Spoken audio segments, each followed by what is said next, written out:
Treadmill 3 times a week, sweating through cardio class on Tuesday nights, and counting every step on your phone like it owes you money, and your belly hasn't moved an inch. Let me fix that. Because here's the part nobody told you. Cardio doesn't burn belly fat. It never did. And the reason your stomach still looks the same after 6 months of running is because you've been chasing the wrong thing the entire time. Belly fat isn't a sweat problem, it's a fuel problem. And until you understand what's actually going on inside your body, no amount of treadmill miles is going to change a thing. What's actually happening inside your body? Your body doesn't have a burn belly fat button. Fat doesn't get used up in one specific spot just because you're moving your legs. Spot reduction is a myth that's been sold to you for 30 years, and it's why you've been doing crunches every night for nothing. Your body burns fat from your entire system based on one rule: energy balance. If you eat more calories than you burn, you store fat. If you burn more than you eat, you lose it. That's it. That's the whole equation.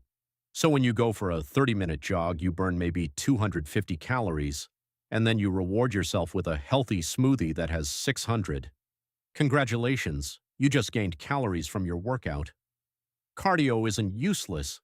It just isn't the lever you think it is. Why cardio alone almost never works.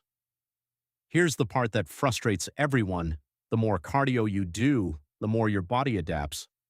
After a few weeks, the same 30-minute run burns less. Your body gets efficient, you get hungrier, you eat slightly more, you stop losing. That's the cardio trap. And it's why the guy at your gym who's been running every day for 2 years looks exactly the same as he did when he started. Cardio is a tiny multiplier on top of the real fat loss equation. It doesn't replace it. The lever nobody talks about. The real reason you're not losing belly fat is your nutrition. Specifically, 2 things: calories and protein. And the worst part is you have no idea how many of either you're actually eating. Studies show people underestimate their food intake by up to 50%. You think you're eating 2,000 calories, you're eating 3,000. You think you're hitting your protein, you're hitting half of it. The food you don't count is the food that's keeping you fat. Track everything for 2 weeks. Every snack, every bite, every drink. Not forever, 2 weeks. You'll be horrified.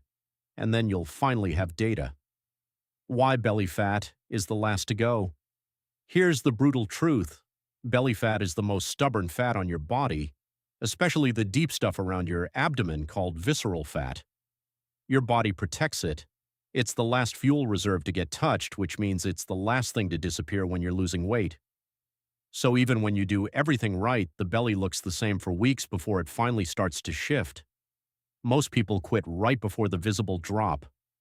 Don't be that person. Stress is quietly killing your progress. One more thing nobody warns you about. Chronic stress raises a hormone called cortisol, and cortisol tells your body to hold on to belly fat specifically, not arm fat, not leg fat. Belly. So if you're sleeping 5 hours a night, scrolling until 1 a.m. and stressed at work, your body is literally choosing to store fat around your midsection. You can run all the cardio you want. Cortisol overrides it. Fix your sleep. 7 hours minimum, lower your stress load, or watch your belly stay exactly where it is. What actually works now? The fix, and it's simpler than the internet has told you for a decade. Eat in a small calorie deficit, 300 to 500 below maintenance. Not a starvation diet, not zero carbs. A small, sustainable cut you can hold for months. Hit your protein, 1 gram per pound of body weight if you can, or as close as you can get. Protein keeps muscle on while you lose fat. Without it, you just lose weight and look soft.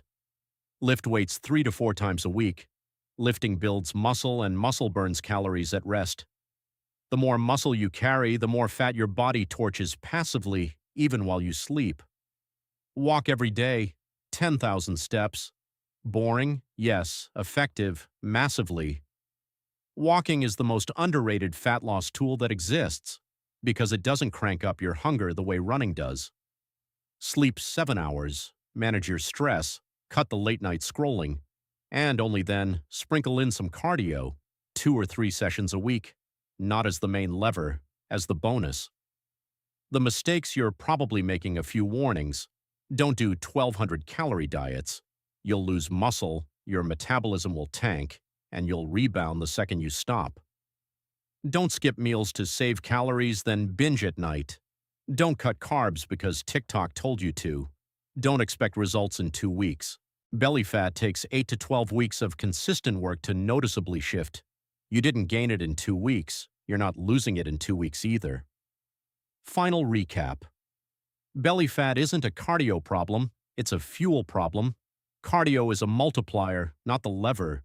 Your real wins come from a small calorie deficit, hitting your protein, lifting weights, walking every day, and sleeping like it matters.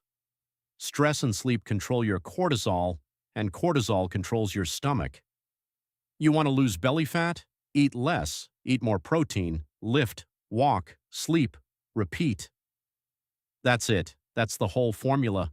The treadmill was never the answer. Subscribe.